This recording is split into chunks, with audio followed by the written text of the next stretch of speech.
And we are back here on the GSMC Sports Podcast. And for the final part of the show, we are now going to get into talking about the Cleveland Browns season overview on their 2024 campaign, how it went. And yeah, it did not go very well for the Browns. You go back to last year, and I've brought it up a ton of times, this team with the quarterback position. Now, I know, again, I'll say it, Jeff Driscoll they had on their team. He started the final game of the season, but you got to include him in that. But you had Deshaun Watson and DTR and PJ Walker and Joe Flacco. Joe Flacco came in and basically saved the Browns season. They won 11 games. They made the playoffs. They did end up losing to the Texans, but they made the playoffs. And they dealt with a ton of injuries with the offensive line, and Nick Chubb tore up his knee. They were ravaged by injuries, and despite all that, they made the playoffs. And Kevin Stefanski won Coach of the Year. So this year, Browns kind of same thing. Quarterback position, Deshaun Watson tears his Achilles, then tears his Achilles again, and now might not even play at all in 2025, and the Browns might be parting ways with him at the end of the 2025 season. And the Browns ended up winning 3 games. So, yeah, I was talking about how excited it is that Jameis is now on the Giants, but Jameis did start a decent amount of games for the Browns. And the Browns only won 3 games. They ended up winning. So they won against Jacksonville. Now, their best win of the season came against the Ravens. Upset win in Cleveland. I had the pleasure of being at that game in person. And then they also beat the Steelers in the snow. So 2 divisional wins, and they beat Jacksonville, who was just as bad. Actually, no, they were a little bit better. They had 4 wins. Browns had 3. So those are the 3 wins for the Browns this season, or last year. They started off the year, played against the Cowboys. Cowboys ended up winning 33-17. And that week, everyone's like, wow, the Cowboys, that was an impressive win by them. And then we saw what happened with the Cowboys after that. But yeah, they ended up losing. But then they ended up winning against the Jaguars, but that was an ugly game. Deshaun Watson and Trevor Lawrence both did not play well in the game. And then the Browns proceeded to lose their next 5 games. And other than the Commanders game, which the Commanders won 34-13, the losses were all one-score games. They lost to the Giants. Giants actually, were shut out in the second half. Giants were up 21-7 going into the half. But the Browns just could not get anything going. I think, how many sacks did the Giants have in the game? They had they had 8 sacks in the game. I remember they had a lot of sacks. They got after Deshaun Watson. They really did. And did they have a couple of turnovers in the game? A couple of fumble recoveries. Deshaun Watson, under 200 yards passing. He did not have one game in the games that he started. He did not have one game where he threw for over 200 yards. So, and actually, this game started off rough for the Giants because I think the Giants, they fumbled on the kickoff. Right? They fumbled on the kickoff. And then on the first play, Deshaun Watson throws a touchdown to Amari Cooper. And you thought, oh, man, the Giants are going to get destroyed in this game. But that didn't happen. So, yeah, then you had the game against the Raiders.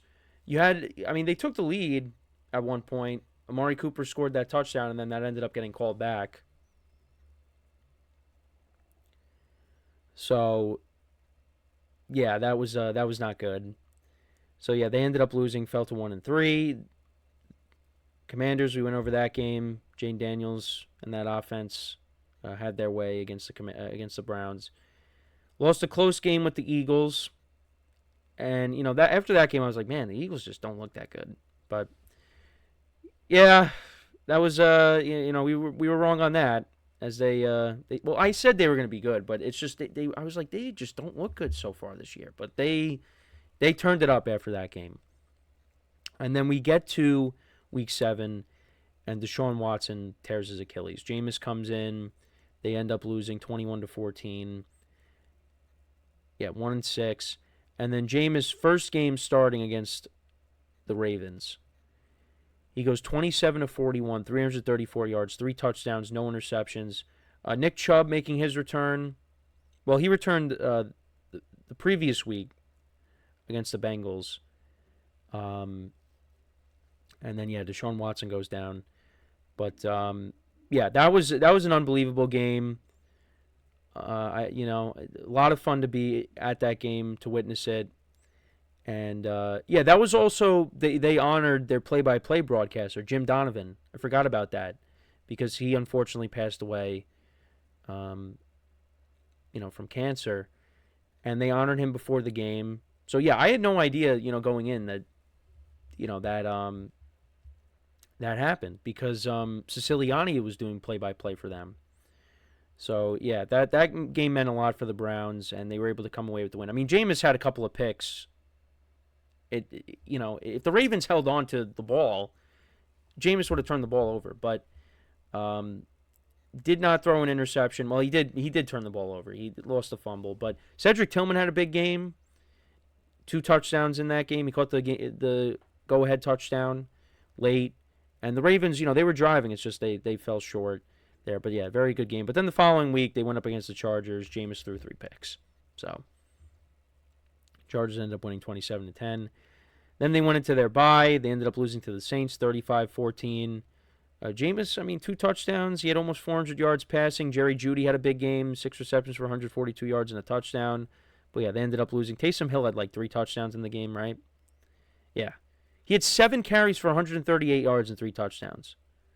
And Valdez-Scantling, 2 receptions for 87 yards and a touchdown. So, they lost that game. They defeated the Steelers in the snow. That was an ugly game for a while. It was 10-3 at the half. A lot of scoring in the fourth quarter, though. But, the Browns got the win there. But, then they lose that high-scoring game against the Broncos. If Jameis just didn't throw pick sixes, you never know. But, he had 3 interceptions in the game. He threw for 497 yards, 4 touchdowns. And then Jerry Jeudy, 9 receptions for 235 yards and a touchdown. And Njoku had 2 touchdowns. Chubb had a receiving touchdown. But, actually, there were a lot of turnovers in the game. Bo Nix had 2 interceptions. But, they lost that.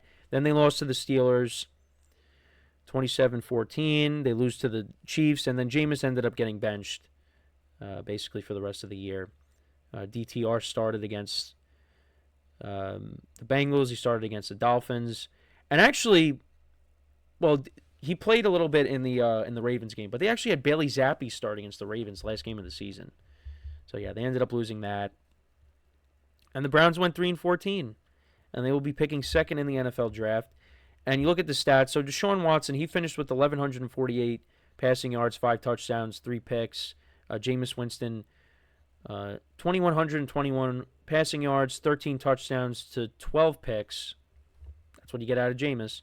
And then DTR, no touchdowns, 6 interceptions. Bailey Zappi, 1 touchdown, 2 picks.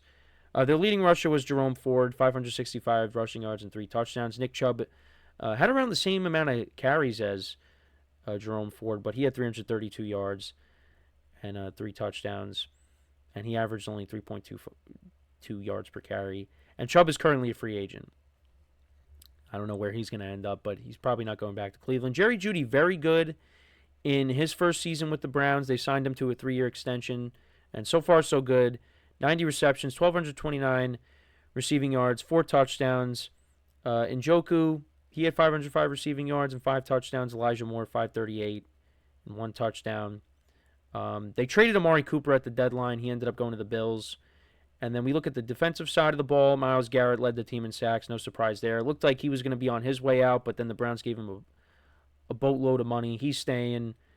But the Browns have some work to be done in the draft. They're picking number 2. They could go with best player available. They could go with a quarterback. They did bring in Kenny Pickett.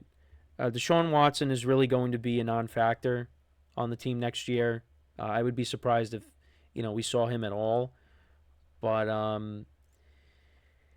don't really know what to expect from the Browns next season. On paper, they still have a good team. Actually, they did sign Tavon Jenkins, a guard from the Bears. They signed Cornelius Lewis, a tackle. So they signed some depth for the offensive line. They brought in Devin Bush, Malik Collins are from the Niners. They recently signed DeAndre Carter. They added him to the receiving corps. But yeah, they did trade for Kenny Pickett. They did a DTR Kenny Pickett swap. So yeah, looking at the depth chart for the Browns.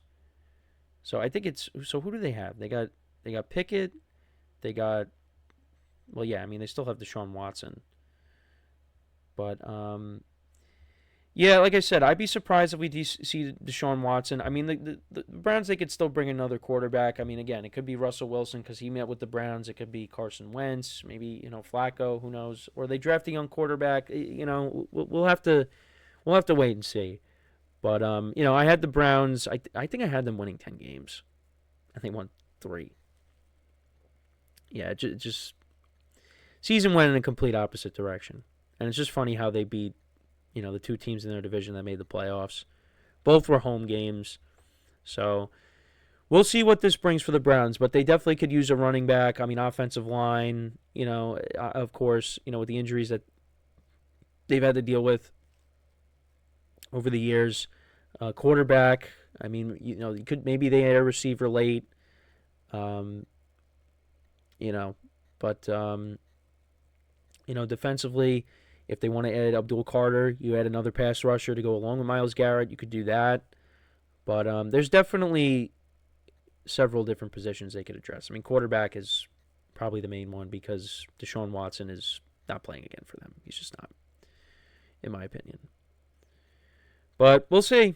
I was dead wrong on how the Browns were going to shape out. I thought, if Deshaun Watson stayed healthy, they could at least, but even when he was still playing, he just, was not good. They couldn't overcome it this year. And that happens. I thought they could do it again when Deshaun got hurt, but it just didn't happen. So, but let me know what you guys think, though, about the Browns. What do you think they could address? What do you think they're going to take with their first pick? And do you think they'll sign Russ? Let me know some predictions you have maybe for the Browns. So that is pretty much it for the show for today. Thank you guys for tuning in. Make sure to check out all the other shows on the network. Make sure to like, comment, and subscribe to our videos. And until next time, I'm Kenneth Grunfelder signing off from the GSMC Sports Podcast brought to you by the GSMC Sports Network. Have a good day, and I will talk to you guys tomorrow. Take care.